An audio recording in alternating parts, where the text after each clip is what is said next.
What is going on, everyone? Welcome to another episode of Mental Strop from riversedgecutlery.com. Today we are taking a look at the history of one of our favorite knife manufacturers, Emerson Knives. All right, so we've been looking at some automatics, but is there anything that's faster than those?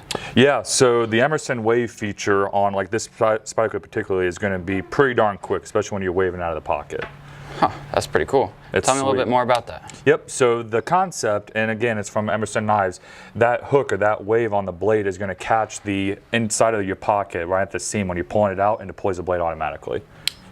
How about that? Pretty cool.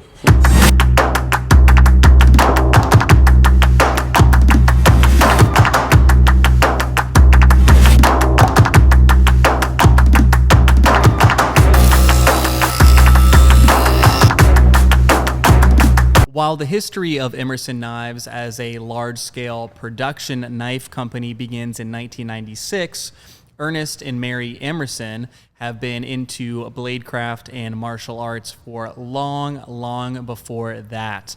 It is actually rumored that in 1978, Ernest Emerson, while doing a martial arts class that required him to acquire a balisong, decided to make his own balisong instead of spending the exorbitant amount of money he would need to buy a balisong at the time. As I mentioned before, the Emersons were hugely into martial arts.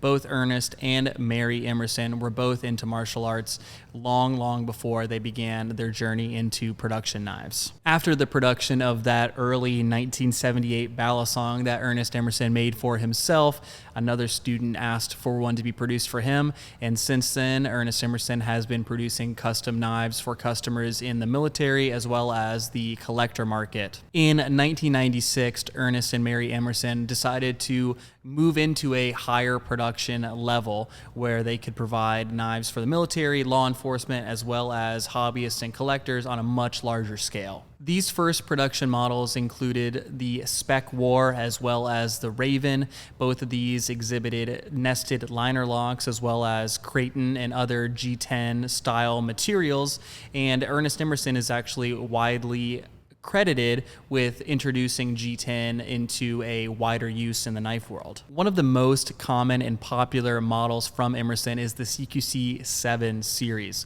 This was previously a custom knife from Emerson, and when it was introduced in 1998, it achieved huge amounts of success as a production model. What Emerson is most often known for is his patented wave feature, this being a small tab on the top of the blade that allows the blade to be easily deployed essentially automatically when being forcefully removed from a pocket or from a pouch. The Commander went on to win Blade Magazine's Best Overall Award in 1999 and became one of Emerson's most popular models. While forming a production company allowed Emerson to produce way more knives than he could have as a custom maker, he still sold out of all these production models quite quickly. It is actually rumored that in the year 2000 at a blade show, he actually sold out of a year's worth of production knives in under 4 hours. So if that shows you how eager people were to get their hands on his work, there you go. While his knives are available to the general public, Emerson still focuses his design and his philosophy on end users that are in the military as well as law enforcement applications.